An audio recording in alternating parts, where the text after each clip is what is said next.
to the launch of the 2011 Jesmond Community Festival today.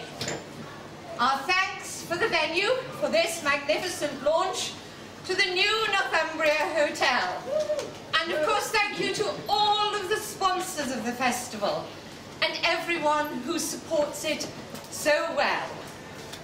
Starting with the grand parade from St George's Green on Saturday, the 19th of March at noon. Truly, that will be a sight to be seen. With vintage car and carnival float, musicians, dancers, entertainers of note. Looking at this programme, ladies and gentlemen, it is absolutely fantastic. And I wish you every success and thank all those taking part and declare the 7th Jesmond Festival open. So good luck to everyone and thank you again for the invitation.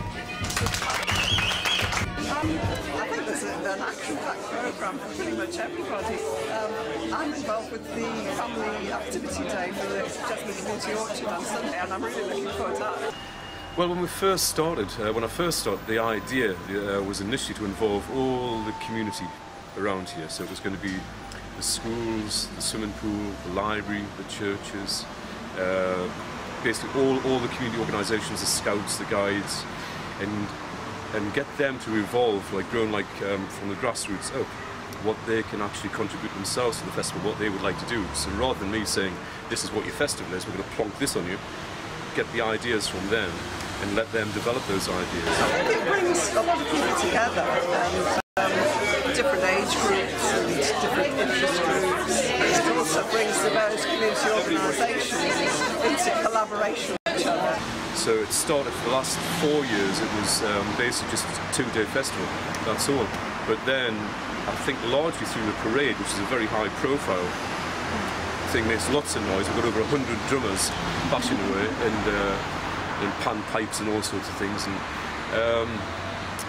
with the high profile of the parade, eventually more and more people, like the businesses like Tesco's have only just joined us now for the first time in 7 years. Tesco's are on board. And everybody else has come in, so it's now a 2-week festival, so it's gone from 2 days to 2 weeks. And all the organisations, the colleges, all the social groups, the gardening society, the Friends of Jesmond Dean, everybody's involved in it.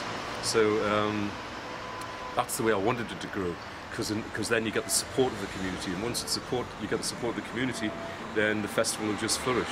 If you don't have the support of the community, you're wasting your time. The parade is always the high point.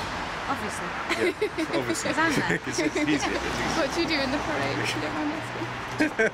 Generally do circus skills, so it varies. Hoops are my main thing personally, but it depends. If I'm with my team, there's different things that they do, so it might be things like poi, but this year we're doing hoops.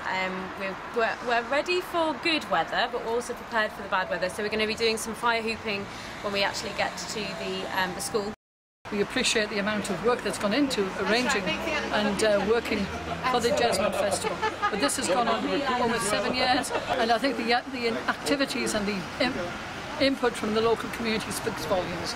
I think we should try and go it across the city. It's important to have a community, because communities have history and tradition, and to keep those going. But also, it's very important, it's like meet your neighbour. You sort of live next to people all the time, and especially in Jesmond, there's such a fluid community of students, a massive community of students, and there's not a great deal of sense of community. And the festival itself does actually engender that sense of community and brings people together. And you meet your neighbours and you get on, and a lot of initiatives come out of it, like people doing the back lanes up with plants and flowers and making the back lanes sociable meeting places. It's very good. It brings cohesion. Yeah, I think it's important, particularly in this day and age when you've got so much is online now and people maybe don't spend as much time, like everyone's Facebooking and things, which is great, and it's been really, really good in terms of promoting the event. But I think it's really nice when you get a community, because Jesmond's actually essentially not that big, but like you say, with the students and with people kind of feeling quite separate, it's a really nice way of bringing people together and creating that kind of community feel and people getting to know what's going on, getting involved in more, and obviously it's just kind of putting something back into the area and bringing people together in a really kind of healthy and sort of positive way, really, supporting local sort of businesses and communities. Looking at the actual programme, you can see the amount of work that's gone into the actual festival. not only with the community groups but with other organisations. So we can only extend our thanks to all those concerned and say we appreciate the work they've done, wish them every success.